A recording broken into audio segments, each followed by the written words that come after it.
సమూయేలు మొదటి గ్రంథము 30వ అధ్యాయము 19వ వచనం. కుమారులేమి కుమార్తెలేమి దోపుడు సొమ్మేమి వారు ఎత్తుకొని పోయిన దానంతటిలో కొద్దిదేమి గొప్పదేమి ఏది తక్కువ కాకుండా దావీదు సమస్తమును రక్షించను. ప్రార్థన చేస్తాం. దయగల మా తండ్రి, చదువుకున్న లేఖన భాగాలు కొన్ని మాటలు మేము ధ్యానించుటకు, తద్వారా మమ్మల్ని మేము సరి చేసుకొని యోగ్యంగా నీ శరీరంలో మేము పాలు పొందడానికి సహాయం చేయండి. మాకు ఇవ్వబడిన విలువైన సమయం కొరకే వందనాలు. ఇంతవరకు ఆరాధన సమయాన్ని మాకు దీవెనకరంగా చేసినందుకు మేము స్తుతిస్తూ, ఈ సమయాన్ని కూడా మాకు దీవెనకరంగా చేయమని యేసు ప్రభువు నామములో ప్రార్థించి వేడుకుంటున్నాం తండ్రి, ఆమేన్. దేవుని వాక్యములో మన పితరుడైన దావీదు యొక్క జీవితము బహు ఆశ్చర్యకరమైన జీవితంగా ఉన్నట్లు మనం చూస్తున్నాం. ఒకానొక సమయంలో దావీదు ఈ మాటలు తన కీర్తనలో వ్రాస్తాడు. చూడండి, 71వ కీర్తనలో ఒక మాట చదువుదాం. 71వ కీర్తన 6-7 వచనాలు. ఎవరైనా చదవండి. 6-7 వచనాలు. గర్భవాసి అనేది మొదలుకొని నీవే నాకు ప్రాపకుడవైంటివి, తల్లి గర్భము నుండి నన్ను ఉద్భవింపజేసిన వాడవు నీవే. నిన్ను గూర్చి నేను నిత్యము స్తుతిగానము చేయుదును. నేను అనేకులకు ఒక వింతగా ఉన్నాను, అయినను నాకు బలమైన ఆశ్రయము నీవే. ఇక్కడ గర్భవాసిని మొదలుకొని నీవే నాకు ప్రాపకుడవైంటివి, తల్లి గర్భము నుండి నన్ను ఉద్భవింపజేసిన వాడవు నీవే. నిన్ను గూర్చి నేను నిత్యము, 7వ వచనం చూడండి ఏమనుందో, నేను అనేకులకు ఒక వింతగా ఉన్నాను. ఇక్కడ అంటున్నాడు, అనేకులకు నేను ఎలా ఉన్నాను? ఒక వింతగా ఉన్నాను. దావీదు జీవితమే ఒక వింత.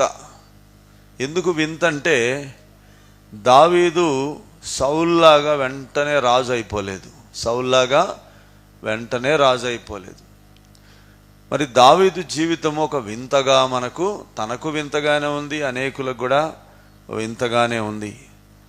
దావీదు యొక్క జీవితము ఎక్కడో గొర్రెలు కాసుకునే దావీదును దేవుడు ఎన్నుకొని ఏర్పరచుకొని, ఇతడు నేను కోరినవాడు ఇతడే అని దేవుడు యెషై కుమారులందరి మధ్యలో మరి దావీదును హెచ్చించడం, దావీదును ఏర్పరచుకోవడం, దావీదు మీద అభిషేక తైలం పోయడము, ఇవన్నీ మొదటి సమూయేలు గ్రంథం 16వ అధ్యాయంలో మనం ఇవన్నీ చూస్తాం. నిజంగా దావీదు జీవితంలో ఒక వింత ఏంటంటే, గొర్రెలు కాసుకునేవాడు ఎక్కడ, రాజుగా చేయబడము ఎక్కడ. ఇది ఒక వింత. ఇది జరగదు. దేవుడు సాధారణమైన వారిని అసాధారణమైన పనుల కొరకు వాడుకొనడానికి ఇష్టపడుతున్నాడు. ఈరోజు నీవు నేను కూడా సామాన్యమైన వారమే. ప్రభు మనల్ని కూడా అసాధారణమైన పని కొరకు, దేవుడు తన రాజ్యము కొరకు, తన యొక్క కార్యాల కొరకై మనల్ని ఏర్పరచుకునేవాడుగా ఉంటున్నాడు. తర్వాత దావీదు జీవితంలో మనం చూస్తే 16వ అధ్యాయంలో దేవుని చేత ఏర్పరచబడ్డాడు, ఎన్నుకొనబడ్డాడు, కనుగొనబడ్డాడు, అభిషేకించబడ్డాడు. అది ఆ విషయము కేవలము ఆ ఇంటికి మాత్రమే తెలుసు. దావీదును రాజుగా దేవుడు కోరుకున్నాడనే విషయము యెషై ఇంటి వారికి తప్ప ఎవరికి తెలియదు. అది ఆ ఇంట్లో గోప్యంగా ఉంది. అది బయటికి ఎవరికి చెప్పడానికి వీల్లేని పరిస్థితుల మధ్యలో వాళ్ళు ఉన్నారు. చూడండి, నిజంగా దేవుడు కొంతమంది నాయకులను ఎన్నుకునే సమయంలో కొన్ని విషయాలు చాలా గుప్తంగా ఉంచుతూ వచ్చినాడు. ఉదాహరణకి మోషే పుట్టినప్పుడు మాకు కుమారుడు పుట్టాడని వాళ్ళు ఏం చెప్పుకోలేదు. చెప్పుకుంటే ఏమవుతుంది? చెప్పండి, చెప్పుకుంటే ఏమవుతుంది? చంపబడే శాసనాలు వచ్చినాయి. హెబ్రీలకు కుమారుడు పుడితే వాడిని చంపాలనే రాజాజ్ఞ జారీ చేయబడింది. కాబట్టి అటువంటి దినాల్లో అతన్ని దాచారు. అతన్ని దాచలేక జమ్ము పెట్టెలో పెట్టి దేవునికి అప్పగించినారు. అలాగే దావీదు రాజుగా ఎన్నుకొనబడ్డాడని పొరపాటును కూడా దావీదుగా యెషై కానీ యెషై కుమారులు కానీ ఎవరికైనా చెప్తే ఆ ఇల్లే ఉండదు, ఆ కుటుంబమే ఉండదు. దావీదు కాదు కదా, దావీదుకు తాలూకు సంబంధించిన వాళ్ళు ఎవ్వరు కూడా ఉండనే ఉండరు. అందరినీ సమూలం నాశనం చేయడానికి ఎవరు సిద్ధంగా ఉన్నారు? సౌలు సిద్ధంగా ఉన్నాడు. అసలు యెషై ఇంటికి సమూయేలు వెళ్ళడానికే భయపడ్డాడు. ఎందుకంటే వీడు దుర్మార్గుడు, దురాత్మ ప్రేరేపితుడు, నేను వెళ్ళినట్లు తెలిస్తే ఏం చేస్తాడు, నన్ను కూడా చంపొచ్చు అని భయపడ్డాడు. అటువంటి దినాల్లో దేవుడు దావీదును ఎన్నుకున్నాడు. ఇది ఒక వింతైన కార్యం. ఆ తర్వాత మనం చూస్తే ఇది ఆ ఇంట్లోనే ఉంది. దేవుడు ఆయన ఏర్పాటు చేసుకున్నాడు, రాజుగా చేయబోతున్నాడు అనేది ఆ ఇంటి వారికి మాత్రమే తెలిసిన విషయం, ఎవరికి తెలియదు, అది గోప్యంగా ఉంది. తర్వాత దావీదు బహిరంగంగా ఎప్పుడు బయటకు వచ్చాడంటే, దావీదు పేరు అనేది బయటికి ఎలా వచ్చిందంటే 17వ అధ్యాయంలో వచ్చింది. 17వ అధ్యాయంలో అక్కడ ఇశ్రాయేలులు చాలా సంక్లిష్టమైన పరిస్థితిలో ఉన్నారు. ఎట్లాంటి పరిస్థితిలో ఉన్నారంటే, ఫిలిస్తీన్ల వైపు నుండి మరి గాతు వాడైన గోలియాతు వచ్చి సవాలు చేస్తున్నాడు. ఇశ్రాయేల్లో మీలో ఒకడు నాతో పోట్లాడాలి, నన్ను జయిస్తే గనక మేమందరం మీకు దాసులమవుతాం, లేకపోతే మీరే మాకు దాసులై ఉండాలని సవాలు చేస్తున్న కాలంలో అక్కడ చాలామంది ఉన్నారు. అప్పటికే ఈ యెషై యొక్క కుమారులు ఆ సైన్యంలో ఉన్నారు. వాళ్ళు కూడా మరి సైన్యంలో చేరిన వారుగా ఉంటున్నారు. తర్వాత సౌలు దగ్గర సైన్యాధిపతులు ఉన్నారు, సైన్యం ఉంది. వీళ్ళందరూ ఉన్నా కూడా ఆ భయంకరమైన వ్యక్తిని ఎదుర్కోలేక పోయిన వారు ఉంటున్నారు. అతని మాటలకు భయపడ్డారు, అతని ఆకారానికి భయపడ్డారు. సరే, ఆ సమయంలో దేవుడు అద్భుతంగా ఈ దావీదును తీసుకొని వెళ్ళాడు. ఆయన వెళ్ళింది ఒక ఉద్దేశము, కానీ అక్కడ జరిగింది ఇంకొక ఉద్దేశం. ఆయన వెళ్ళింది ఎందుకు? వాళ్ళ సహోదరుల యొక్క క్షేమం తెలుసుకొని రా నాయన, వాళ్ళు యుద్ధానికి అని పోయినారు, ఇంకా రాలేదు, వాళ్ళ సంగతి ఏందో తెలుసుకొని రా, వాళ్ళకి ఇదిగో ఈ ఆహార పదార్థాలు ఇవ్వమని పంపిస్తే ఈయన ఏం చేసినాడు, అక్కడ పోయి ఈ సిచ్యువేషన్స్ అంతా చూసి కనుక్కున్నాడు. ఏంటంట పరిస్థితి, ఏంది ఇదేంది, చాలా ఆశ్చర్యకరంగా ఉంది తనకు.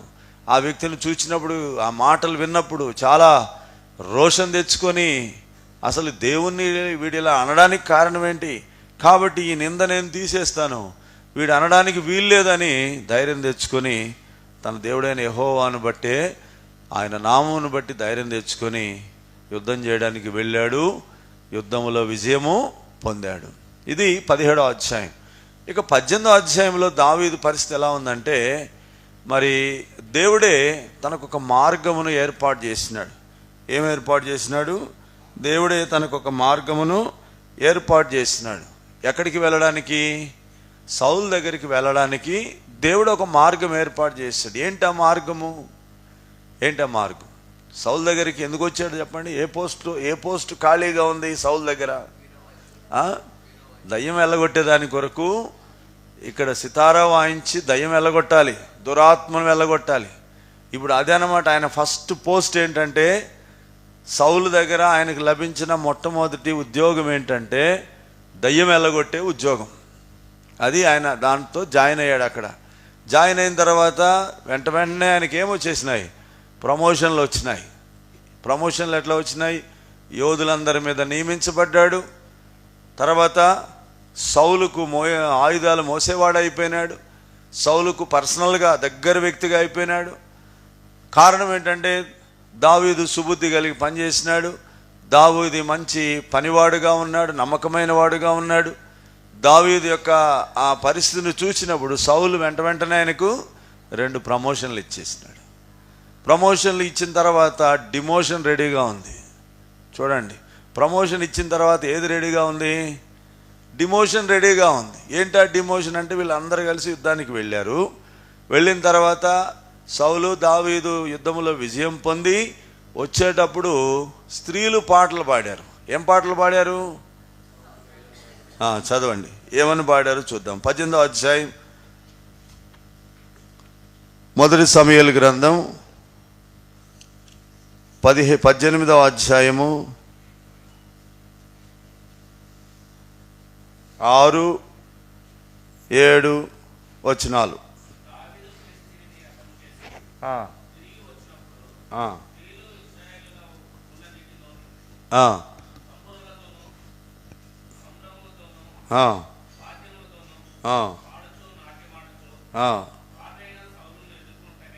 వచ్చిరి. ఆ స్త్రీలు గాన ప్రతిగానములు చేయుచు సౌలు 1000 కొలదియు దావీదు 10,000 కొలదియు శత్రువులను హతము చేసిరి అని పాడారు అన్నమాట. ఏం పాట పాడారు చెప్పండి వాళ్ళు? దావీదు సౌలు 1000 కొలది, దావీదు 10,000 కొలది అని పాట పాడారు. ఇక్కడ వీళ్ళు పాడడంలో తప్పేమి లేదు, కానీ పాడడంలో ఒక మాట మిస్ అయింది అన్నమాట. ఏం మిస్ అయింది? రండి దయచి మాట చూద్దాం.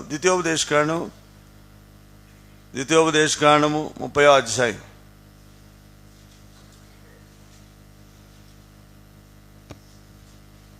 31-30 చదవండి. 31-30 క్షమించండి, 32-30 చదవండి. 32-30 32-30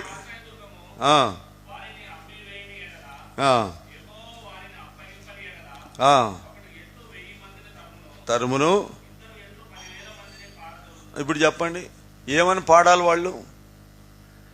ఏమని పాడాల్సిన వాళ్ళు ఏమని పాడారు అంటే, ఏమని పాడాలి? సౌలు 1000 కొలది, దావీదుతో కలిసి సౌలు 10,000 కొలది శత్రువులను హతం చేశారని పాడాల. ఇక్కడ ఏం జరిగిందంటే, దావీదుతో కలిసి సౌలు అనే మాట చెప్పకుండా దావీదు అని చెప్పినారు. వచ్చిన తంట అంతా అదనమాట. వాక్యమే, వాళ్ళు పాడింది కూడా వాక్యమే, వాళ్ళు పాడింది కూడా తప్పేం కాదు.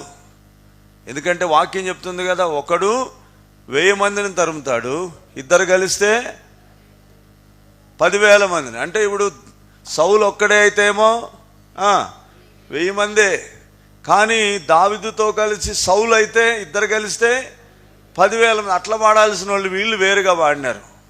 ఇది పెద్ద సమస్య అయిపోయింది.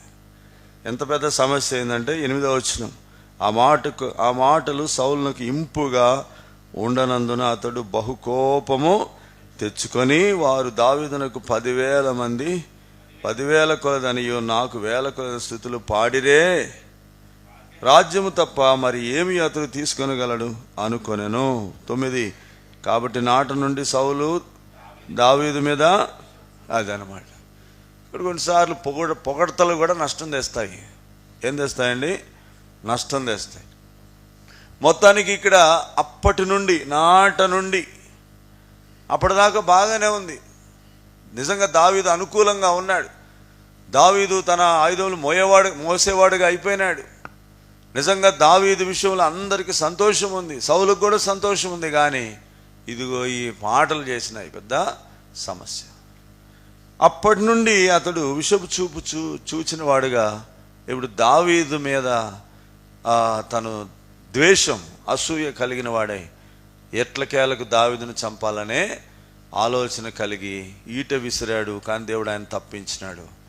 సరే, ఇక్కడి నుండి దావీదు జీవితం అంతా ఒక క్రొత్త విధానంలో మారిపోయింది. పరిస్థితులన్నీ కూడా వేరుగా అయిపోయినాయి. ఎంతగా వేరుగా అయిపోయినాయి అంటే, దావీదు ఇక అక్కడ నిలవలేకపోయిన పరిస్థితి, ఎక్కడ రాజా సముఖంలో ఉండలేని పరిస్థితి. తర్వాత అక్కడ ఆ యెరూషలేములో లేక మరి పరిపాలన చేస్తున్న రాజభవనంలో ఆ పరిసరాల్లో ఉండకుండా తాను బయటికి వెళ్ళాల్సిన పరిస్థితి. అక్కడి నుండి ఇజ్రాయెల్ సరిహద్దుల్లో తిరుగుతూ ఉన్నాడు. అక్కడ ఇక్కడ ఒక దేశదిమ్మరిలాగా తనేం చేస్తున్నాడు? అన్ని వైపులా తిరుగుతూ ఉన్నాడు. సౌలు నుండి తప్పించుకొనడానికి, సౌలు నుండి తాను కాపాడుకోవడానికి ఎంతో ప్రయత్నిస్తూ వచ్చినాడు. దాదాపు 27వ అధ్యాయం వరకు ఈ అధ్యాయాలన్నీ కూడా ఏం చెప్తున్నాయంటే, దావీదు అటు ఇటు తిరుగులాడడం, తన యొక్క మరి ప్రాణమును కాపాడుకోవడానికి అటు ఇటు వెళ్ళడం, ఇదంతా మనకు కనబడతా ఉంది. తానే కాకుండా తనతో కూడా మొట్టమొదట 400 మంది, తర్వాత ఇంకా 200 మంది, మొత్తం 600 మంది తనతో కూడా ఉన్నారు. వాళ్ళు కూడా ఆయా రకాలైన ఇబ్బందులు గుండా వెళుతున్నవారు, అప్పులు చేసిన వారంట, అసమాధానంగా ఉన్నవారు, ఇబ్బంది కలిగిన వారు, వీళ్ళందరూ దావీదుతో కలిసి ఉన్నారు. వీళ్ళందరినీ నడిపిస్తున్నాడు ఆయన ఒక నాయకుడిగా. ఇలాంటి పరిస్థితులలో 2 సందర్భాల్లో సౌలు దావీదుకు చిక్కాడు. అంటే దావీదు చేత చంపబడాల్సిన అవకాశం వచ్చింది. సౌలు ప్రాణము చిక్కింది, కానీ సౌలును దావీదు చంపలేదు 2 సార్లు. 24వ అధ్యాయంలో 27వ అధ్యాయంలో అనుకుంటాను. కనుక ఈ 2 సందర్భాల్లో కూడా మరి దావీదు తనను చంపలేదు, దేవునికి అప్పగించేసినాడు. 24వ అధ్యాయము, ఆ తర్వాత 25వ అధ్యాయం కదా, 24, 25 ఈ 2 అధ్యాయాల్లో అలాంటి పరిస్థితి మనం 26వ అధ్యాయంలో మనం చూస్తాం. కనుక ఈ రీతిగా 2 సార్లు కూడా దావీదు చేతికి సౌలు చిక్కినాడు, కానీ సౌలుని ఏమీ చేయలేదు. సౌలును వదిలేసినాడు, విడిచిపెట్టినాడు, దేవునికి అప్పగించినాడు. సరే, ఇలాగూ జరుగుతున్న సమయంలో ఇప్పుడు దావీదు తన జీవితంలో ఎందుకు ఫిలిస్తీన్ల దేశానికి వెళ్ళాడు, ఇది మనం ఈరోజు ఆలోచన చేద్దాం. దావీదు సమస్తం సంపాదించుకున్నాడు అనేది 30వ అధ్యాయంలో చరిత్ర అయితే, దావీదు సంపాదించుకోక ముందు నష్టపోవడానికి గల కొన్ని కారణాలను మనం చూద్దాం. ఎట్లా తాను నష్టపోయినాడు, ఎందుకు నష్టపోయినాడు, దాని గురించి మనం చూద్దాం. ఇక్కడ 27వ అధ్యాయంలో తాను ఏమన్నాడు చదవండి దయచేసి. 27వ అధ్యాయం 1వ వచనం.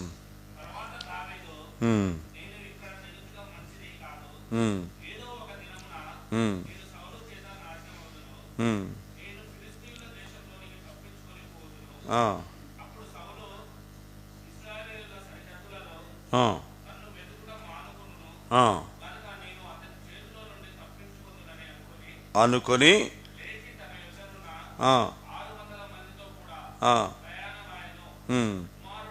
ప్రయాణమై మాయోకు కుమారుడైన గాతు రాజైన ఆకీషు వద్దకు వచ్చాను. చాలు, ఇక్కడ ఏం చూస్తున్నామంటే దావీదు 27వ అధ్యాయంలో ఎందుకు ఇటువంటి తీర్మానం చేస్తూ వచ్చినాడు, కారణం ఏంటి, దీని గురించి ఈరోజు మనం ఆలోచన చేద్దాం. ప్రవచితమే తర్వాత మిగతా విషయాలు మనం చూద్దాం. అక్కడికి వెళ్ళిన తర్వాత తాను ఎన్ని ఏషాలు వేయాల్సి వచ్చింది, ఎన్ని పరిస్థితులు గుండా వెళ్లాల్సి వచ్చింది, తర్వాత తాను ఎట్లు నష్టపోయినాడు, మరలా సమకూర్చబడడానికి దేవుడు ఎలాగూ అవకాశం ఇచ్చాడు. కనుక జీవితంలో దేవుడు ఆయా పరిస్థితులు మన ముందు తీసుకుని వస్తాడు. ఆ పరిస్థితులలో మనము మరి ముందుకు సాగాలి. అందుకే ఒక మాట చదివాం, కొరింథీ పత్రిక 10వ అధ్యాయము 12వ వచనంలో, తాను నిలుచున్నానని తలంచుకునేవాడు పడకుండానట్లు జాగ్రత్తగా చూసుకోవాలి. అంటే ఇప్పుడు దావీదుకి అయింది కనుక మనకేం కాదు అనుకోవడానికి లేదు. కనుక నేను నిలుచున్నానని అనుకుంటే సరిపోదు, పడకుండానట్లు జాగ్రత్తగా చూసుకోవాలి. ఇక్కడ 27వ అధ్యాయంలో ఎందుకు తాను ఇటువంటి తీర్మానంతో ముందుకు వెళ్ళాడు, ఇటువంటి తీర్మానం చేయడానికి గల కారణాలు ఏంటి, ఈ వ్యక్తి ఇటువంటి తీర్మానాలు చేయడానికి ఏ సంగతులు తనను బలోపేతం చేసినాయి, ఏ సంగతులు తనను ఒత్తిడి చేసినాయి, ఏ సంగతుల వలన ఆ వ్యక్తి ఇలాంటి తీర్మానం చేయగలుగుతూ వచ్చినాడో మనం జాగ్రత్తగా చూద్దాం. అందుకే సాధారణంగా ఒక మాట అంటారు, ఏమని, ఆనందములో ఉన్నప్పుడు లేక సంతోషంలో ఉన్నప్పుడు వాగ్దానాలు చేయకూడదంట. ఏం చేయొద్దంట, సంతోషంలో ఉన్నప్పుడు వాగ్దానాలు చేయొద్దు, తర్వాత నెరవేర్చేటప్పుడు దాని బాధ ఉంటుంది. రెండోది, బాధలో ఉన్నప్పుడు దుఃఖంలో ఉన్నప్పుడు కూడా తీర్మానాలు చేయొద్దు కదా. కొంతమంది కష్టాలు వచ్చినప్పుడు ఏం చేస్తారు, ఇక చచ్చిపోతానని తీర్మానం చేస్తారు కదా, సూసైడ్ చేసుకుంటారు కదా బాధలో ఉన్నప్పుడు. కనుక ఈ 2 విషయాలు జాగ్రత్త పడాలి. సంతోషంలో ఉన్నప్పుడేమో వాగ్దానాలు చేయొద్దు, నేను చేస్తా పోరా అనొద్దంట. సంతోషాన్ని తట్టుకోలేక కొంతమంది ఏమంటారు, ఏదో ఒకటి వాగ్దానం చేస్తారు, అది అపాయమే. బాధలో ఉన్నప్పుడు ఏం చేయొద్దు, తీర్మానాలు చేయొద్దు. ఇక ఇది ఇలాగే ఇట్లాంటి పరిస్థితి నేను చేసేస్తా, ఇక లాభం లేదు అనుకోవద్దట. కనుక అలాగే దావీదు జీవితంలో కూడా తాను వెళ్ళిన పరిస్థితి గురించి కొంచెం ఆలోచన చేద్దాం. ఎందుకు తన జీవితంలో ఇటువంటి తీర్మానం తాను చేసినాడు, అన్యుల దేశానికి, శత్రువుల దేశానికి ఎందుకు పారిపోవడానికి ఇష్టపడ్డాడు. ఇశ్రాయేలు సరిహద్దులను విడిచి దేవుని యొక్క భద్రతను పోగొట్టుకొని, దేవుని కాపుదలను పోగొట్టుకొని, దేవుని యొక్క ఏర్పాటును పోగొట్టుకొని ఎందుకు ఫిలిస్తీన్ల దేశానికి వెళ్ళడానికి తాను తీర్మానించుకున్నాడో మనం చూడగలిగితే కొన్ని కారణాలు ఇక్కడ మనకు కనబడుతున్నాయి. ఆయనకే కాదు, నీకు నాకు కూడా కొన్ని కారణాలు ఉంటాయి. అవేంటో మనం చూద్దాం. ఇప్పుడు రండి 13వ వచనం ఇక్కడ 1 కొరింథీ 10వ అధ్యాయం 13వ వచనం చదవండి. సాధారణముగా మనుషులకు కలుగు శోధన తప్ప మరి ఏదియు మీకు సంభవింపదు. దేవుడు నమ్మదగిన వాడు, మీరు సహింపగలిగినంతటి కంటే ఎక్కువ ఆయన మిమ్మును శోధింపబడనీయడు. సహింపగలుగుటకు శోధనతో కూడా తప్పించుకొని మార్గమును. ఈ వచనములో కొన్ని మాటలు మనకు జ్ఞాపకం చేయబడుతున్నాయి. ఏమని జ్ఞాపకం చేయబడ్డాయి? క్రైస్తవ జీవితంలో మనకు ఎదురయ్యే శోధనలు, క్రైస్తవ జీవితంలో మనకు ఎదురయ్యే శ్రమలు, క్రైస్తవ జీవితంలో మనకు ఎదురయ్యే పోరాటాలు ఎలాంటివంటే సాధారణముగా అంటున్నాడు. సాధారణంగా మనుషులకు శోధన తప్ప మీకు సంభవింపదంటే మన జీవితాల్లో జ్ఞాపకం పెట్టుకోవాలి. దేవుడు ఉద్దేశపూర్వకంగానే శోధనలను అనుమతిస్తున్నాడు. కాబట్టి సౌలులాగా డైరెక్ట్గా దావీదును ఏం చేయలేదు, రాజుగా చేయలేదు. దేవుడు చాలా జాగ్రత్త తీసుకున్నాడు. ఎవరి విషయంలో? దావీదు విషయంలో. సౌలులాగా వెంటనే చేస్తే అది వేరే ఉండేది. సౌలు విషయంలో దేవుడు ఎంతో పశ్చాత్తాపడ్డాడు. వీడిని ఎందుకు నేను రాజుగా చేశానా అని దిగులు పడ్డాడు, విచారపడ్డాడు. ఇప్పుడు దావీదు విషయంలో దేవుడు కొన్ని మార్గములను తన కొరకు ఏర్పాటు చేసినాడు, కొన్ని పరిస్థితులను ఏర్పాటు చేసినాడు. వాటిలో ఒకటి ఏంటంటే సౌలు చేత తాను తరమబడడం, ఇశ్రాయేలు సరిహద్దుల్లో తనకు నివాసము లేకపోవడం, ఆశ్రయము లేకపోవడం, అన్ని చోట్ల నుండి తనకు అనానుకూల పరిస్థితులు ఏర్పడడం అనేది దేవుడు అనుమతించినాడు దీన్ని. ఇది ఒక శోధన ఎవరి జీవితంలో? దావీదు జీవితంలో. మరి నీ నా జీవితంలో కూడా ఎందుకు రావు శోధనలు? వస్తాయా రావా? వస్తాయి. రక్షించబడినప్పుడు శోధనలు రావా? వస్తాయి. వచ్చినప్పుడు మన స్పందన ఎలాగుంటుంది, మన ఆలోచన ఎలా ఉంటుంది, అది మనం గుర్తించాలి. నాకు ఎందుకు ఈ కష్టాలు, నాకెందుకు ఈ బాధలు, నాకెందుకు ఈ శ్రమలు, ఈ పోరాటాలు ఎందుకని మనం కలవరపడతా ఉంటాం, విచారపడుతూ ఉంటాం, కృంగిపోతూ ఉంటాం, అధైర్యపడుతూ ఉంటాం. కనుక క్రైస్తవ జీవితంలో ఇక్కడ ఈ 13వ వచనంలో మనకు కొన్ని మాటలు జ్ఞాపకం చేయబడుతున్నాయి. మొదటిది ఏంటంటే నీవు సహింపగలిగినంత శోధన నీకు అనుమతించబడుతుంది. నెంబర్ 1 మొదటిది ఏంటి? దేవుడు నీవు భరించగలిగినంత, నీవు సహించగలిగినంత శోధన నీకు అనుమతిస్తాడు.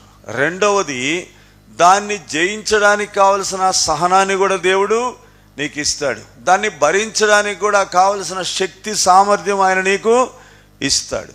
మూడవది, అది నీ యొద్ద నుండి వెళ్ళిపోవాలంటే, లేక దాని నుండి నువ్వు తప్పించుకోవాలని దేవుని ఏర్పాటు ఉంటే, తప్పించుకోవడానికి ఒక మార్గాన్ని కూడా దేవుడే నీకే కల్పిస్తాడు. మరలా చెప్తాను చూడండి, నీవు భరించగలిగినంత శోధనే దేవుడు నీకు అనుమతిస్తాడు. రెండవది, నీవు దాన్ని జయించడానికి లేక దాన్ని సహించడానికి కావలసిన శక్తిని, సామర్థ్యాన్ని ఆయన నీకు ఇస్తాడు. నీ కెపాసిటీ ఎంత ఉంటుందో అంతే నీకు వస్తుంది. రెండవది, అది భరించడానికి, జయించడానికి కావలసిన సహనాన్ని, ఓర్పును, శక్తిని ప్రభు నీకు ఇస్తాడు. ఒకవేళ దాని నుండి నువ్వు తప్పించుకోవాలని దేవుని ఏర్పాటు ఉంటే, దాని నుండి తప్పించుకోవడానికి ఒక మార్గం కూడా దేవుడు చూపిస్తాడు. కాబట్టి శోధన విషయంలో సరైన అవగాహన మనకు అవసరం. జ్ఞాపకం పెట్టుకోండి, శోధించేది, శోధన అనేది ఎందుకు వస్తుంది అంటే మన జీవితంలో మనం నిలబడడానికి, మనం స్థిరంగా ఉండడానికి, మన విశ్వాసంలో మనం బలపడడానికి. శోధన ఎందుకు వస్తుందంటే మనం స్థిరంగా నిలబడడానికి, అంతేగాని పడిపోవడానికి కాదు, తొట్టిల్లడానికి కాదు. కనుక ఈ శోధన అనేది ఎప్పుడైతే మనకు అనుమతించబడుతుందో, ఇక్కడ ఇద్దరు వ్యక్తుల మధ్యలో మనం నలిగిపోతాం. మొదటిది, ఒకవైపు దేవుడు, మరొక వైపు సాతాను. సాతాను యొక్క ఆలోచన ఎలా ఉంటుందంటే, వీడు ఈ శోధనలో ఏమైపోతాడు, ఓడిపోతాడు, నా పార్టీకి వచ్చేస్తాడని సాతాను యొక్క ఆలోచన ఉంటుంది. దేవుని ఆలోచన ఎలా ఉంటుందంటే, నా కుమారుడి శోధనలో నేనున్నాననే ధైర్యంతో నా కొరకు నిలబడతాడని దేవుడు మన గురించిన గొప్ప ఆశయాలతో ఆయన కనిపెడతా ఉంటాడు. సాతాను ఏమంటాడు, వీడి పని అయిపోయింది, ఈ శోధనతో ఇంకా పడిపోతాడు, నా పార్టీలోనికి వస్తాడని వాడు. ఈ ఇద్దరి మధ్యలో నలిగిపోవడం అనేది ప్రతి విశ్వాస జీవితంలో ఎదుర్కొనే సత్యం. కనుక ఇక్కడ శోధన ఉంది. ఆ శోధన ఎంతను సహిస్తావో, ఉదాహరణకి యేసు ప్రభుకు వచ్చిన శోధన నీకు వస్తే తట్టుకుంటావా? యోబుకు వచ్చిన శోధన నీకు వస్తే తట్టుకుంటావా? నీ కెపాసిటీ ఎంతో దేవునికి తెలుసు, నీ సామర్థ్యం ఎంతో దేవునికి తెలుసు, నువ్వెంత భరించగలవో అది దేవునికి తెలుసు. అంతే భారం, అంతే శోధన అనుమతిస్తారు. రెండవది, దాన్ని ఎలా జయించాలో, దాన్ని ఎలా సహించాలో దానికి తగిన శక్తిని, సామర్థ్యం ప్రభు ఇస్తాడు. మూడవది, దాని నుండి నువ్వు తప్పించుకోవడానికి నువ్వేం ప్రయత్నాలు చేయొద్దు, దేవుడే నీకు ఒక మార్గము చూపిస్తాడు. తప్పించుకోవడానికి దేవుడు సహాయపడతాడు.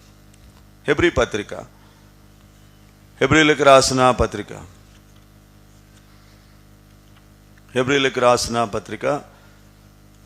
2వ అధ్యాయం. హెబ్రీలకు రాసిన పత్రిక 2 చివరి వచనం చదవండి. తాను శోధింపబడి శ్రమ పొందెను గనుక శోధింపబడు వారికి సహాయము చేయగలవాడై ఉన్నాడు. 4వ అధ్యాయం 15వ వచనం. మన ప్రధాన యాజకుడు మన బలహీనతల యందు మనతో సహానుభవం లేనివాడు కాడు గాని, గమనించండి, సమస్త విషయములలో మనవలనే శోధింపబడినను ఆయన పాపము లేనివాడుగా. సమస్త విషయములలో మనవలే ఏం చేయబడ్డాడు? ఆల్రెడీ మనవలనే ఆయన ఏం చేయబడ్డాడు? ముందుగానే శోధింపబడ్డాడు. మనం అనుకోవచ్చు, నాకు వచ్చిన శోధన ఎవరికి రావట్లేదు, నాకు వచ్చిన ఈ బాధ ఎవరికి లేదు అనుకోవచ్చు. కానీ ఇక్కడ బాగా అర్థం చేసుకోవాలి ఏంటంటే, మనం ఏ పరిస్థితుల గుండా వెళ్ళబోతున్నామో, లేక ఇప్పుడు వెళుతున్నామో, ఇవన్నీ ప్రభు ముందే అనుభవాలు గుండా వెళ్ళాడు. ఆ శోధనలు, ఆ పరిస్థితులు, ఆ పోరాటాలు గుండా ఆయన వెళ్ళాడు. ఆయన అందుకే అంటాడు, పాపముతో పోరాటంలో రక్తము కారణంతగా మీరు ఇంకా ఎదిరింపలేదంటాడు. అంతగా నేను ఎదిరించినాను, అంతగా నేను పోరాడాను, అంతగా నేను ఆ శోధన గుండా వెళ్ళానని ప్రభు చెప్తున్నాడు. అయితే అదే సమయంలో శోధనలో ఉన్న వారికి ఆయన ఏం చేస్తున్నాడంట? సహాయము. 2:18 ప్రకారం తాను శోధింపబడి శ్రమ పొందిన గనక శోధింపబడు వారికి ఏం చేస్తున్నాడు? ఆయన సహాయము చేయగలిగిన వాడు. కాబట్టి శోధనలో మరి శోధన ఎందుకు? అసలు శోధనే లేకుండా ఉండొచ్చు కదా. శోధనే ఎందుకు? ఈ శ్రమ ఎందుకు? ఈ బాధ ఎందుకు అంటే, చూడండి, ఒక ఉన్నతమైన ఉద్యోగాన్ని, ఉన్నతమైన పదవిని ఇవ్వాలంటే డైరెక్ట్గా ఏ వ్యక్తి కూడా ఇవ్వరు. చూడండి, ఆ వ్యక్తి దానికి తగిన చదువు చదవాలి, రెండవది దానికి తగిన శిక్షణ పొందాలి, దానికి సంబంధించిన పరీక్షల్లో ఏమవ్వాలి? అతడు గెలుపొందాలి. ఇవన్నీ లేకుండా డైరెక్ట్గా ఐపీఎస్గా, ఐఏఎస్గా, లేకపోతే ఇంకా ఏదో ఉన్నత పదవిలోనికి ఒక వ్యక్తి వెళ్ళడు. ఈరోజు చూడండి, గ్రూప్ 1 రాసేవాళ్ళు ఎంత తిప్పలు పడతా ఉన్నారు, ఎంత కష్టపడతా ఉన్నారు. అన్ని ప్రక్కన పెట్టేసి, ఫోన్లు గీన్లు అన్ని పక్కన పెట్టేసి చదువుతున్నారు. వాళ్ళకి ఇంక మనలాగా వేరే ధ్యాసే లేదు, మనలాగా వేరే ఆలోచన లేదు. కేవలం చదువే ఉంది. తర్వాత పరీక్ష గుండా వెళుతున్నారు. కనుక ఇదంతా ఎందుకు అంటే, వాళ్ళు ఉన్నత పదవిలోనికి వెళ్ళాలంటే ఇవన్నీ ప్రాసెస్ అంతా ఉంటారు. అలాగే ఆత్మీయ జీవితంలో ఒకరోజు ప్రభుతో కూడా మనం ఉండాలంటే, ప్రభుతో కూడా ఏలుబడి చేసే వారంగా ఉండాలంటే, ఆయన కొరకు రాజులుగా మనం చేయబడాలంటే, ఈరోజు దావీదు వెళ్ళినట్లుగా కొన్ని శోధనలు కూడా మనం వెళ్ళాల్సిందే. అయితే ఇప్పుడు దావీదు దగ్గరికి వస్తే, దావీదు ఎందుకు ఈ తీర్మానం చేసినాడు అనేది మనం చూద్దాం. ఇప్పుడు రండి 27వ అధ్యాయము మొదటి సమూయేలు గ్రంథం 27వ అధ్యాయము మొదటి వచనం.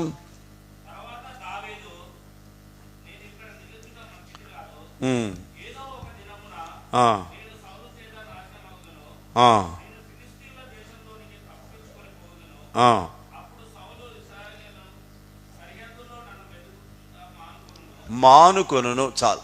ఇక్కడ ఈ వచనాన్ని అట్లా మనసులో పెట్టుకునండి. ఇప్పుడు 1 కొరింథీ పత్రిక 10వ అధ్యాయము 13వ వచనం ప్రకారము ఇక్కడ దేవుడు దావీదుకు ఒక శోధన అనుమతించినాడు. ఇప్పుడు దావీదుకున్న శోధన ఏంటి? సౌలు చేత తరమబడమే. అది ఒక పెద్ద శోధన.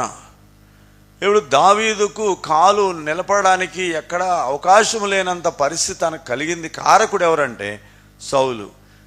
అయితే ఇక్కడ దావీదు ఎందుకు తాను తీర్మానం చేసుకున్నాడు అనే దానికి మనం చూస్తే మొట్టమొదటి విషయం ఏంటంటే దావీదు తన చుట్టూన్న పరిస్థితులను చూచినాడు. He saw his circumstances.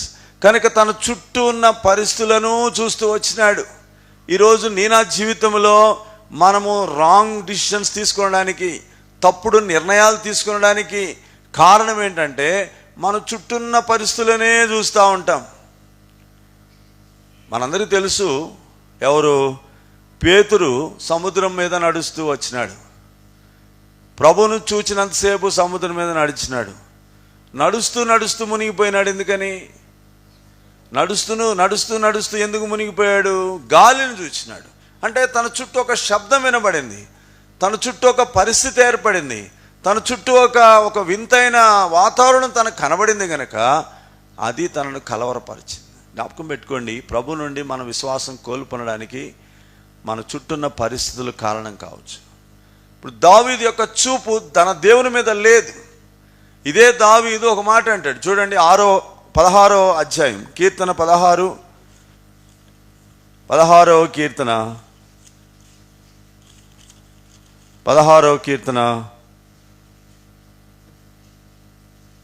8వ వచనం.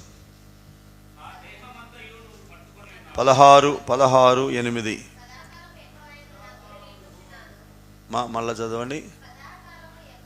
సదాకాలము యెహోవా యందు నా గురి నిలుపుచున్నాను, ఆయన నా కుడిపార్శ్వనున్నాడు గనుక నేను కదల్చబడను అన్నది ఎవరు చెప్పారండి ఈ మాట?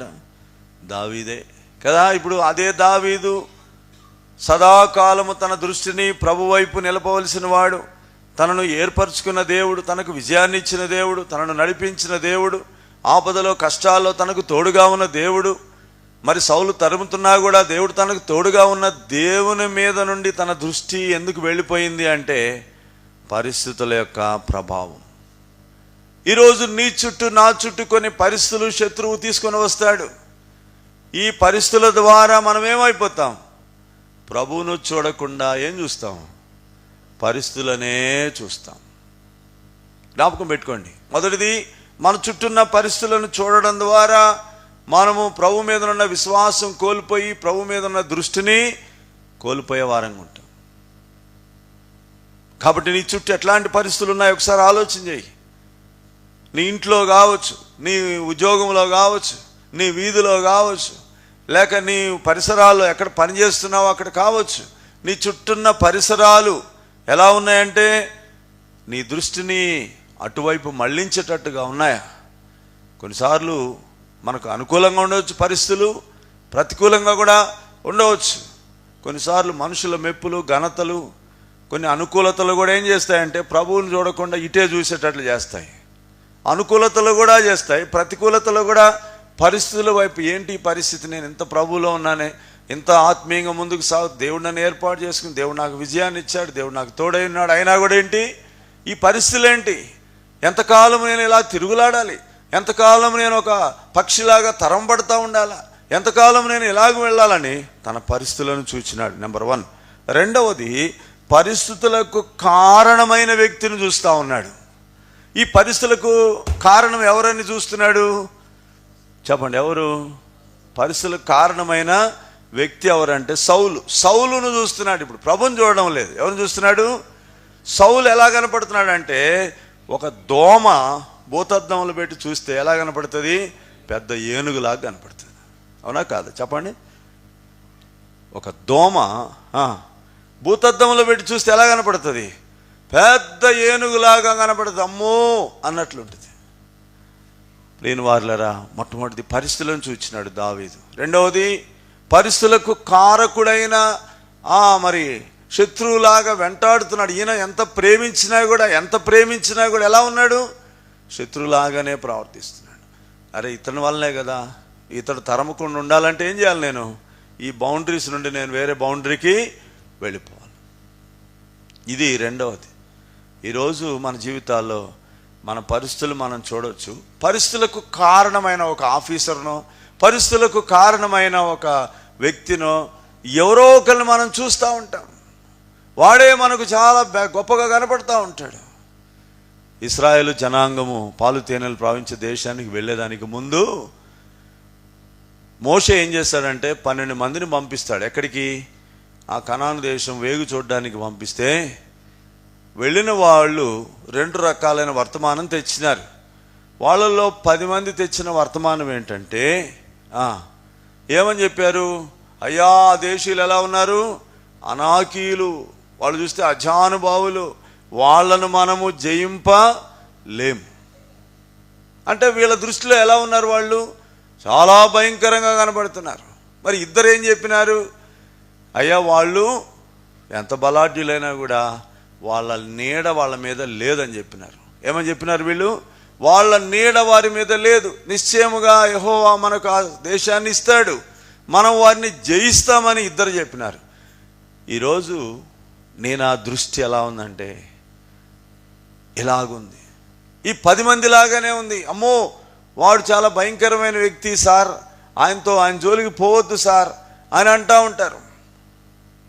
ఇప్పుడు సౌలు అంత భయంకరంగా కనబడతా ఉన్నాడు, భీకరంగా కనబడుతున్నాడు. ఒకప్పుడు గోలియాతును చూసినప్పుడు బాగా అర్థం చేసుకోండి, ఇదే దావీదు గోలియాతును చూసినప్పుడు ఏమనుకున్నాడు? సున్నతి లేని ఫిలిస్తీయుడు ఎంతటి వాడు అన్నాడు, తీసి అవతల పడేసినాడు కదా, వీడే పాటోడయా అన్నాడు. ఇప్పుడు ఇలాంటి వ్యక్తికి ఇప్పుడు సౌలు ఎలా కనబడుతున్నాడు? చాలా భీకరుడుగా కనబడుతున్నాడు. శత్రు చేసే పని అదే. పరిస్థితులను చాలా భయంకరమైనవిగా చూపిస్తాడు సాతాను. రెండవది పరిస్థితులకు కారణమైన శత్రువు. పరిస్థితులకు కారణమైన వ్యక్తి ఎవరో ఒక వ్యక్తిని మనల్ని బాగా హైలైట్ చేసి చూపిస్తాడు. ఇదిగో వీడి వలన ఈ బాధ, వీడి వలన నాకు నెమ్మది లేదు, వీడి వలన ఈ పరిస్థితి, ఈయన వలన నాకు ఈ సమస్య అన్నట్లుగా చూపిస్తాడు. రెండవది. మూడవది తనను తాను చూచుకున్నాడు. ఎవరు చూస్తున్నాడు? ఇప్పుడు తనను తాను చూసుకుంటే వీళ్ళని నేను జయించగలనా, ఈ పరిస్థితులు నేను అధిగమించగలనా అంటే తనను గురించి తాను బలహీనుడైపోయినాడు. నేను అసమర్థుడను, నేను శక్తి లేనివాడను, నేను బలహీనుడనని కూడా తాను నీరు గారిపోయినట్లుగా తన తలస్తూ వచ్చినాడు. తనను తాను చూచుకున్నాడు. మొదటిది తన చుట్టూన్న పరిస్థితులను చూచినాడు. రెండవది తన పరిస్థితులకు కారణమైన వ్యక్తిని చూచినాడు. మూడవది తనను తాను చూసుకున్నాడు. ఇప్పుడు తనను తాను చూసుకుంటే ఈ పరిస్థితిని నేను అధిగమించలేను, నా వల్ల కాదు, ఇది నేను ముందుకు సాగలేను అనే ఆలోచనలోనికి తాను వచ్చాడు. మూడవది తన చుట్టూన్న ప్రజలను కూడా చూసినాడు. ఎవరున్నారు? ఇప్పుడు ఈ 600 మంది ఉన్నారు. ఎవడు ఈ 600 మంది ఏం చేయగలరు? ఈ పరిస్థితులకు ఏమైనా పరిష్కారం వాళ్ళు వెతకగలరా? వాళ్ళు కూడా అసమర్థులే, వాళ్ళు కూడా బలహీనులే.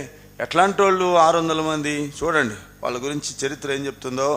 వాళ్ళు ఎట్లాంటి వాళ్ళు? వాళ్ళు ఏమైనా శూరులు కాదు, వీరులు కాదు, బలాఢ్యులు కాదు, శక్తిమంతులు కాదు. వాళ్ళ అసమర్థత గురించి ఇక్కడ మనం చూడొచ్చు. 22:2 చదవండి. 22:2 చదవాలి త్వరగా.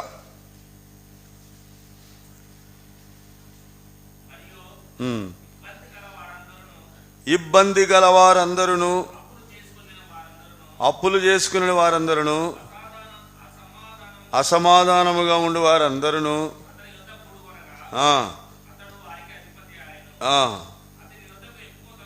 ఎక్కువ తక్కువ.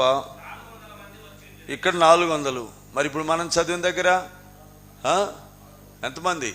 600. ఎవరు వీళ్ళు? ఎట్లాంటి వాళ్ళు అంట? ఇబ్బంది కలిగిన వారు, మొదటిది ఇబ్బందులలో ఉన్నవాళ్ళు ఈయన దగ్గరికి వచ్చినారనమాట. వాళ్ళు ఇబ్బందులలో ఉండి ఇబ్బంది కలిగిన ఈయన దగ్గరికి వచ్చినారు. ఈయనకు కూడా ఇబ్బందే ఉంది. ఈయన ఏమన్నా బాగా డబ్బులు ఉండి ఐశ్వర్యవంతుడిగా ఉన్నాడా? ఈయనకే దిక్కు లేదు. ఈయన దగ్గరికి ఏం చేసినారు? వీళ్ళు వచ్చినారు. దేవుడు వారిని నడిపించాడు. అలాగ ఇబ్బంది గలవారు ఏం చేశారంట? అప్పులు చేసిన వాళ్ళంట. అన్ని అప్పులు చేసి కట్టలేక, నెమ్మది లేక, ఇంట్లో నెమ్మది లేక, అప్పులు చేసి నెమ్మది లేక, అప్పుల వాళ్ళ వల్ల పీడింపబడుతూ వచ్చి ఈయన దగ్గర చేరారు. ఈ అప్పులు చేసినోడు ఏం పెట్టుబడి పెడతాడు చెప్పండి? ఇబ్బంది కలిగిన వారు ఈయనకి ఏం సహకరిస్తారు చెప్పండి? ఇంకా ఏమన్నాడు? అసమాధానంగా, అంటే కొట్లాటలు పెట్టుకొని నెమ్మది లేక ఉన్నవారు. కాబట్టి ఈ 3 క్వాలిటీస్ సరైనవి కావు. డిస్క్వాలిఫై పీపుల్ అన్నమాట. ఎటువంటి వారు? ఏ అర్హత లేని ప్రజలు తన చుట్టూ ఉన్నారు. తనతో కూడా ఉన్న ప్రజలు ఎలాంటి వాళ్ళు అంటే, ఇది వాళ్ళ అసమర్థత, ఇది వాళ్ళ యొక్క బలహీనత. ఇటువంటి వారి వల్ల ఏమైనా అవుతుందా? ఈ పరిస్థితులకు ఏమైనా పరిష్కారం దొరుకుతుందా? దొరకదు. 4 రకాలుగా తను చూచాడు. ఒకటి, తన చుట్టూ ఉన్న పరిస్థితులను చూచినాడు. రెండవది, తన చుట్టూ ఉన్న పరిస్థితులకు కారణమైన వ్యక్తిని, సౌలును చూసినాడు. మూడవది, తనలో తాను చూచుకున్నాడు, తానెంత అసమర్థుడో చూచాడు. నాలుగవది, తనతో కూడిన ప్రజలను కూడా చూచినాడు. ఈ 4 రకాలైన చూపులు తనకేం కలిగించినాయి? అవిశ్వాసమును కలిగించినాయి, సందేహాన్ని కలిగించినాయి, భయాన్ని కలిగించినాయి, కలవరాన్ని కలిగించినాయి. కాబట్టి ఎప్పుడు కూడా జ్ఞాపకం పెట్టుకోండి, మన జీవితాల్లో కాని చూపు ప్రభు వైపు తప్ప మనం ఎటువైపు చూసినా కూడా మనకు ఎదురయ్యేది ఏంటంటే భయము, కలవరము, ఆందోళన, దిగులు, విచారము, ఇవే మిగిలిపోతాయి. కనుక ఇప్పుడు ఎటువైపు చూసినా కూడా తనకేమి ఏం రిజల్ట్ కనబడట్లేదు. ఇక్కడ పరిస్థితి ఎలా ఉందంటే, సౌలు నుండి నేను తప్పించబడాలి అంటే ఈ పరిస్థితులలో ఎవరు నాకేమి చేయలేరు. కనుక ఈ కష్టకరమైన పరిస్థితులలో ప్రభువు మీద తనకున్న విశ్వాసం ఏం చేసినాడు? వదిలిపెట్టినాడు. విశ్వాసాన్ని పోగొట్టుకున్నాడు. ఈరోజు క్రైస్తవ జీవితంలో విశ్వాసమే చాలా ప్రాముఖ్యమైనది. మనల్ని నిలబెట్టేది విశ్వాసమే, మనల్ని నడిపించేది విశ్వాసమే, మనల్ని అద్దరికి చేర్చేది విశ్వాసమే, మనల్ని అన్ని పరిస్థితులలో మనం నిలదొక్కునేటట్లు చేసేది విశ్వాసం. కాబట్టి ప్రభు మీద నీకు సరైన విశ్వాసం లేకపోతే, ప్రభు మీద సరైన దృష్టి నీకు లేకపోతే ఆటోమేటిక్గా నీవు తప్పిపోయే అవకాశాలు ఎన్నో ఉంటాయి. ఇప్పుడు జ్ఞాపకం చేసుకుందాం, దేవుడు సాధారణంగా మనుషులకు కలుగు శోధన తప్ప మరి దేనిని ఆయన రానియడు. ఇది అంటే ఇప్పుడు దావీదుకు వచ్చిన శోధన ఇది సామాన్యంగా అందరికి వచ్చినట్లుగానే దేవుడు అనుమతించినాడు. రెండవది, దాన్ని జయించడానికి ఏం చేస్తాడంట? మార్గము. చూడండి ఏముంటుంది అక్కడ. నేను 3 విషయాలు చెప్పాను అక్కడ. మొదటిది, మనం ఎంత భరించగలమో అంత శోధనను అనుమతిస్తాడు. అది దావీదు విషయంలో జరిగింది. రెండవది, జయించగలుగుటకు శక్తిని దేవుడు ఇస్తున్నాడు.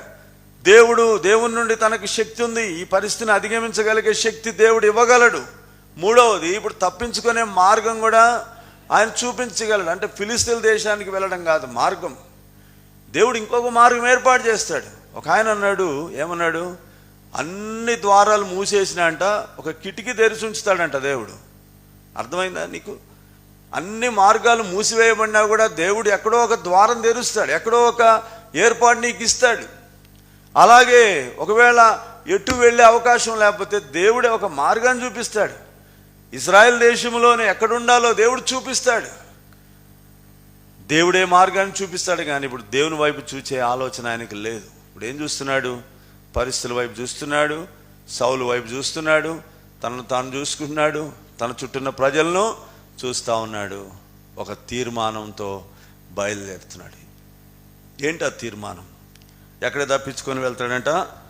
ఫిలిస్తీన్ల దేశమునకు నేను ఏమన్నా చూడండి ఇక్కడ, నేను ఫిలిస్తీన్ల దేశములోనికి తప్పించుకొని పోవుదును. 27, నేను ఫిలిస్తీన్ల దేశంలోనికి తప్పించుకొని పోదును. ఎక్కడికి తప్పించుకొని పోతాడంట? ఫిలిస్తీన్ల దేశం. ఎందుకు ఫిలిస్తీన్ల దేశాన్ని ఆశించినాడు? ఫిలిస్తీన్ల దేశం ఎందుకు పోవాలా? మరి అదే ఐగుప్తుకో ఇంకొక దేశాన్ని పోవచ్చు కదా. ఫిలిస్తీన్ల దేశాన్ని పోవడానికి గల కారణం ఏంటి? ఇంగ్లీష్లో ఒక ప్రోవర్బ్ ఉంటుంది. ఏంటంటే ఏమనుంటుందంటే, నువ్వు ఎవరితోనైనా తలపడాలంటే వాడితో పోరాడకపోతే వానికి లొంగిపోవు, అంతే. అదనమాట. నువ్వు పోరాడే శక్తి నీకుంటేనేమో పోరాడు, లేకపోతే వానికి నువ్వు సరెండర్ అయిపో. ఇప్పుడు ఫిలిస్తీన్లే పెద్ద శత్రువులుగా ఉన్నారు. ఫిలిస్తీన్ల దేశానికి చెందిన ఆ గాతు వాడైన ఎవరా వ్యక్తి? గోలియాతుతో పోరాడినవాడు. ఫిలిస్తీన్ల మీద 10,000 మందిని హతం చేశాడని పాటలు పాడించుకున్నవాడే దావీదు. ఇప్పుడు శత్రువులే ఆయనకేమవుతున్నారు? ఇప్పుడు మిత్రులు అవుతున్నారు. శత్రు రాజ్యాన్ని ఆశిస్తున్నాడు, శత్రువును ఆశిస్తూ ఉన్నాడు, శత్రువు దేశం వైపు తాను చూస్తూ ఉన్నాడు. అక్కడేదో నాకు భద్రత ఉంటుంది, అక్కడేదో క్షేమం ఉంటుంది అంటే శత్రువు ఎట్లా చేస్తాడంటే, సాతాను ఏం చేస్తాడంటే ఈ సౌలు కంటే కూడా ఆకీషే బెటర్ అన్నట్టుగా చూపిస్తాడు. బాగా అర్థమైందండి? ఎట్లా చూపిస్తాడు సాతాను? ఈ సౌలు దరిద్రుడి కంటే ఎవడు బెటర్ అంట? ఆకీషు రాజు, అన్యుడైన ఫిలిస్తీన్ల వ్యక్తి ఆకీషు రాజే బెటర్ అనిపిస్తాడు. అనేక పర్యాయాలు అలాగ మనం మోసపోతూ ఉంటాం, అనేక పర్యాయాలు మనం నష్టపోయే వారంగా ఉంటాం. కనుక అందుచేతన ఆ వ్యక్తి విశ్వాసము నుండి తొలగిపోయిన వాడై, విశ్వాసమును కోల్పోయిన వాడై ఇప్పుడు ఏమంటున్నాడు? నేను ఫిలిస్తీన్ల దేశంలోనికి తప్పించుకొని పోదును. ఎందుకంట? అప్పుడు చూడండి, అప్పుడు సౌలు ఇశ్రాయేలు సరిహద్దులో నన్ను వెదుకుట మానుకొనును గనుక నేను అతని చేతిలో నుండి తప్పించుకొందును. ఇప్పుడు ఏం చేయాలా? తప్పించుకోవాలా. తప్పించుకోవడానికి దేవుడు మార్గం చూపించాలా, తానే వెతుక్కోవాలా? ప్రభు ఏమన్నాడు? శోధన నుండి తప్పించుకునే మార్గం నేను చూపిస్తాను అన్నాడు. కానీ ఇప్పుడు ఎవరు వెతుక్కుంటున్నారు? ఆయనే వెతుక్కుంటున్నాడు. సొంత మార్గం అన్నమాట ఇది. తను సొంతగా ఏర్పాటు చేసుకుంటున్నాడు ఈ మార్గాన్ని. అనేక పర్యాయాలు దేవుడే ఒక మార్గం చూపిస్తానంటే దేవునికి మన జీవితాలు అప్పగించుకోలేక, లేక దేవుని మీద మనం ఆధారపడలేక, దేవుని మీద విశ్వాసం ఉంచలేక, దేవుని మాట వినలేక సొంత మార్గాలు ఏర్పాటు చేసుకుంటాం. ఇట్లయితే బాగుంటుంది, అట్లయితే బాగుంటుంది, అక్కడికి వెళితే బాగుంటుంది, ఇక్కడికి వెళితే బాగుంటుంది, ఏదో రకంగా నేను తప్పించుకోవాలంటే ఇదే దీనికి పరిష్కారం అన్నంతగా మనం తీర్మానము చేస్తాం. మన ఎదుట అది నీతిగా అనిపిస్తుంది, న్యాయంగా అనిపిస్తుంది, చక్కగా అనిపిస్తుంది. చూడండి దయచేసి సామెతల గ్రంథంలో ఈ మాటలు రాయబడ్డాయి. ఎన్నోసార్లు మనం చదివాము, మరలా చదువుదాం. సామెతల గ్రంథము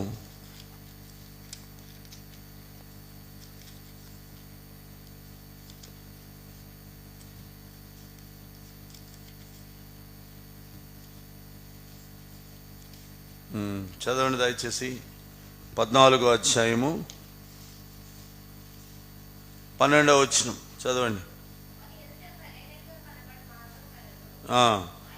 ఏ మార్గం అంట?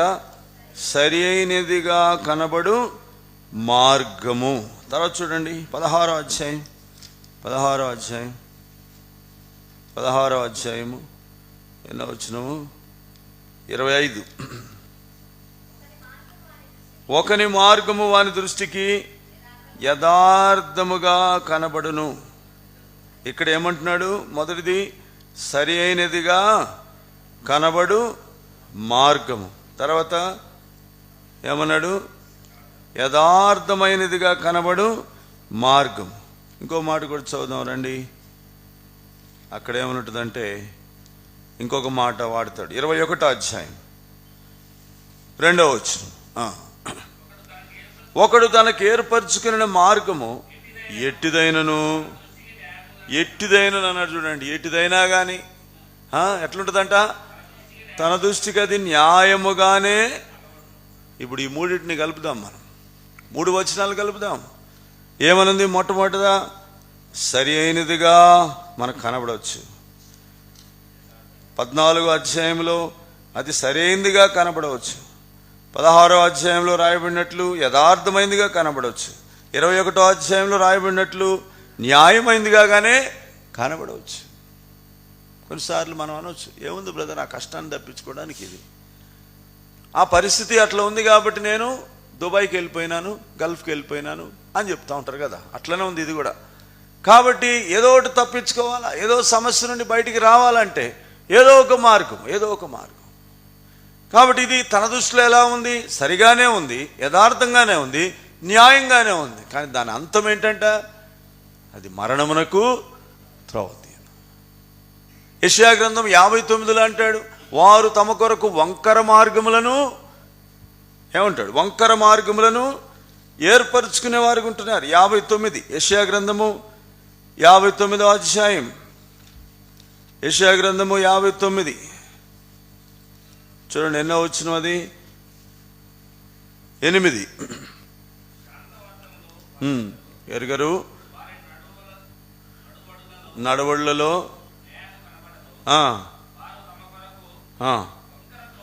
వంకర త్రోవలు కనిపించుకొని వచ్చున్నారు, వాటిలో నడుచు వాడు ఎవడును. చూసారండి, తమ కొరకు వంకర త్రోవలు కల్పించుకుంటారంట. ఇప్పుడు దావీదు కల్పించుకున్నాడా? దేవుడు కల్పించాడా? కాబట్టి అనేక పర్యాయాలు మనం కూడా ఇది సరైందే అనుకుంటాం, ఇది యథార్థమైందే అనుకుంటాం, ఇది న్యాయమైందే అనుకుంటాం. కానీ మన మార్గం ఎలా ఉందంటున్నాడు? వంకర త్రోవ. కాబట్టి ఈరోజు వంకర త్రోవలు కల్పించుకొని విశ్వాసులు తొలగిపోయి అది సరైందే అనుకుంటూ తృప్తి పడుతున్న దినాల్లో మనం ఉంటున్నాం. జాగ్రత్త, దేవుని పిల్లమైన మనం. దేవుడు నిన్ను ఎక్కడ ఉంచాడు అక్కడే ఉండాలి. దేవుడు ఏది చేయమన్నాడో నువ్వు అదే చేయాలి. నువ్వు దాని నుండి తప్పించుకోవాలని ప్రయత్నం చేసినావా, అపాయము నీ కొరకు పొంచుకొని ఉన్నది. దేవుడు నీకు ఇచ్చిన స్థలంలో నువ్వు ఉండాలి. చాలా కాలం క్రిందట ఒక స్టోరీ చెప్పబడింది, అది చెప్పి నేను ముగిస్తాను. అదేంటంటే, అడవిలో బందెల దొడ్లు ఉంటాయి కదా, ఏంటవి? పశువులను కాపాడేదాని కొరకు ఒక దొడ్డి లాంటిది ఏర్పాటు చేసి దాని చుట్టూ కంచె వేసి చుట్టూ భద్రత ఏర్పాటు చేస్తారు అడవిలో. ఇది అడవిలో ఏమైందంటే, ఇందులో ఆయా రకాలైన పశువులు ఉన్నాయి, దూడలు ఉన్నాయి, అన్ని దాంట్లో ఉన్నాయి.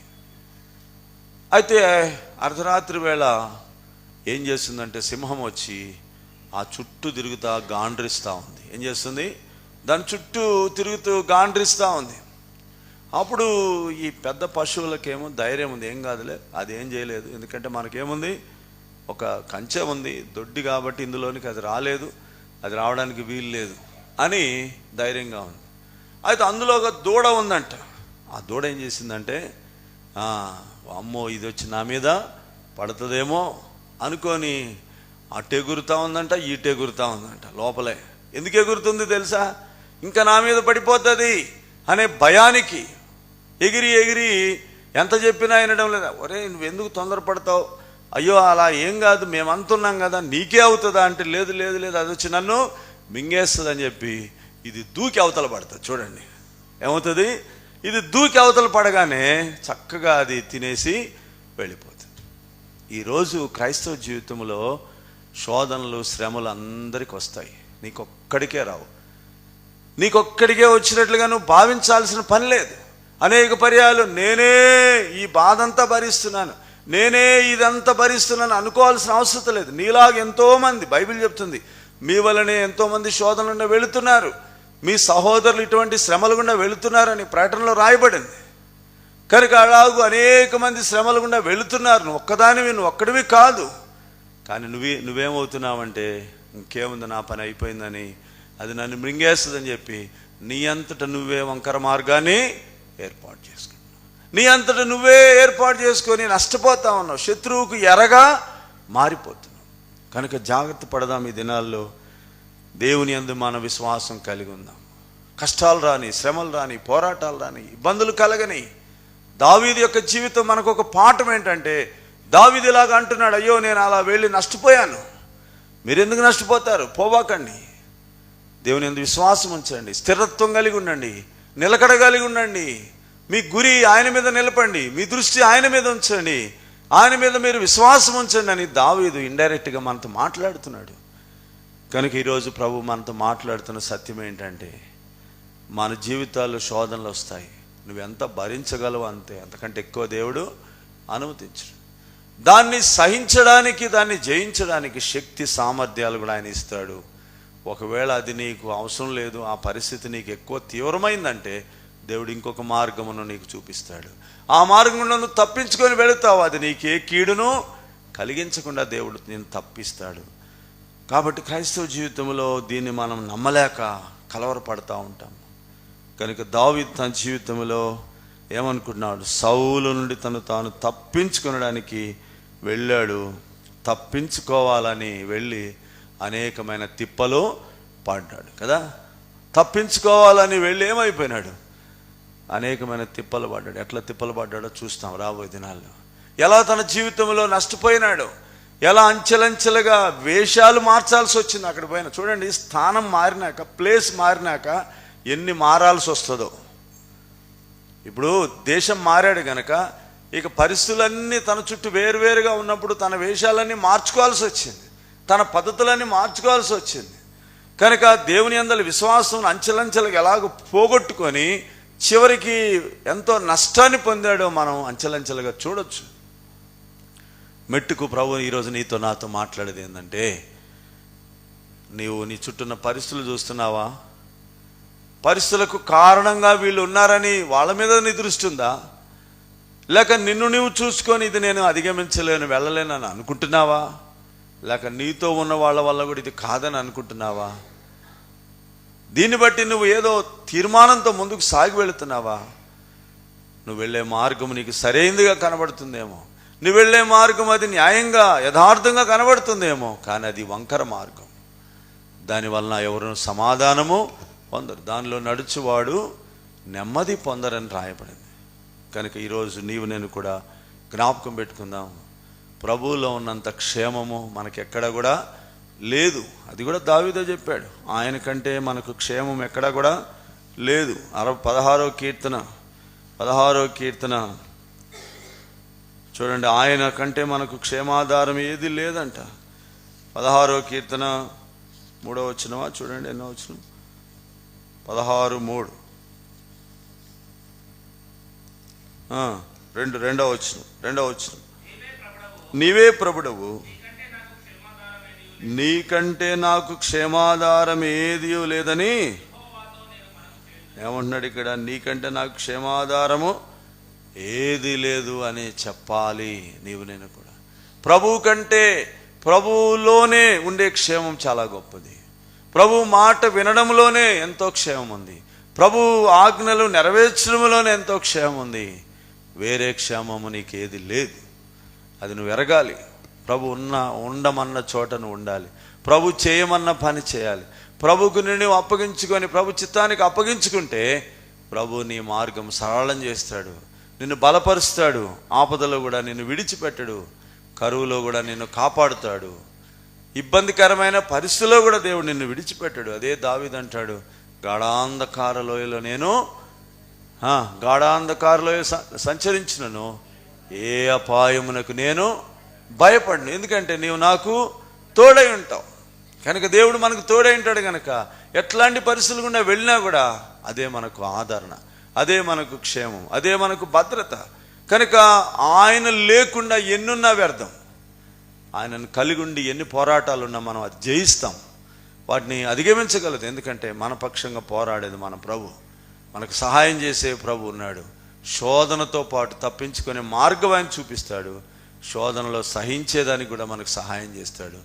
మన దేవుడు ఎంత నమ్మదగినవాడు. అందుకే అంటాడు ప్రభు నమ్మదగినవాడు. అక్కడ రాయబడింది ఏంటి? ప్రభు నమ్మదగినవాడు. శోధనలో కూడా ప్రభు విడిచిపెట్టడు, శ్రమలలో ఆయన విడిచిపెట్టడు, ఆయన మనకు తోడై ఉంటాడు. గాలి తుఫానులను గద్దించి బాధలను తొలగించే, గాలి తుఫానులను బాధలను తొలగించే, శ్రమలలో మనకు తోడైయుండి శ్రమలలో మనకు తోడైయుండి బయలుపరచె తన జయమున్. శ్రమలలో మనకు తోడైయుండి బయలుపరచె తన జయమున్. భక్తులారా స్మరించెదము ప్రభు చేసిన మేలులన్నిటినీ. భక్తులారా స్మరించెదము ప్రభు చేసిన మేలులన్నిటినీ. కాబట్టి శ్రమలలో ఆయన మనకు తోడై ఉంటాడు, శోధనలలో ఆయన మనకు తోడుగా. ప్రభు నమ్మదగిన వాడు, విడువనివాడు, ఎడబాయనివాడు, మన పరిస్థితులన్నీ ఎరిగినవాడు, మనకంటే ముందే అనుభవపూర్వకంగా ఎరిగాడు, మనకు సహాయం చేస్తాడు. కనుక ఆయన్ను మనం కాదనుకోవడం చాలా గొప్ప నష్టం. ఆయన నాకు అక్కర్లేదనుకోవడం పెద్ద అపాయం. కనుక ఎన్ని కష్టాలున్నా, ఎన్ని శ్రమలున్నా ప్రభువు మనతో ఉంటే చాలు. అదే మనకు గొప్ప ఆదరణ. అన్నిట్లో నుండి ప్రభు మనల్ని తప్పించే రోజు ఒక రోజు ఉంది, విడిపించే రోజు ఒక రోజు, వాటన్నిటిపై విజయాన్ని పొందే ఒక రోజు ఉంది. ఉన్నత స్థానములోనికి మనం తెచ్చేదాని కొరకు ఈ బాధకరమైన, ఈ శ్రమకరమైన పరిస్థితులు గుండా ప్రభు తీసుకుని వెళతాడు. కానీ అది ఎల్లప్పుడూ ఉండదు. అందుకే అంటాడు 10 దినములు నీకు శ్రమ. 10 దినాలే అంటే కొంతవరకే. అది ఎందుకంటే నిన్ను ఆత్మీయంగా అభివృద్ధిలోకి తెచ్చేదాని కొరకు, బలపరిచేదాని కొరకే, స్థిరపరిచేదాని కొరకే, నువ్వు ఉన్నత స్థాయిలోనికి తీసుకొని వెళ్ళేదాని కొరకే ప్రభు అనుమతిస్తాడు. దాన్ని నువ్వు భరిస్తే ధన్యుడవు. నువ్వు కాదనుకుంటే వేరే శ్రమలు నిన్ను వెంటాడుతాయి. ఈ శ్రమలు కాదు కదా, వేరే శ్రమలు నిన్ను వెంటాడుతాయి. అట్లనే దావీదు జీవితంలో జరిగింది. మెట్టుకు ప్రభు జ్ఞాపకం చేస్తున్నాడు. దావీదు సమస్తమును సంపాదించుకున్నాడు. ఈరోజు నీవు నేను కూడా ఏ విషయంలో తప్పోతున్నామో, ఏ విషయంలో మన సొంత మార్గాలు వెళుతున్నామో దాన్ని గ్రహించి సరి చేసుకోవడం ప్రభు మన నుండి కోరుతున్నాడు. సమకూర్చే దేవుడు ఈ సంవత్సర ఆరంభంలో మనం సమకూర్చబడినట్లుగా ఈ మాటలు జ్ఞాపకం చేస్తున్నాడు.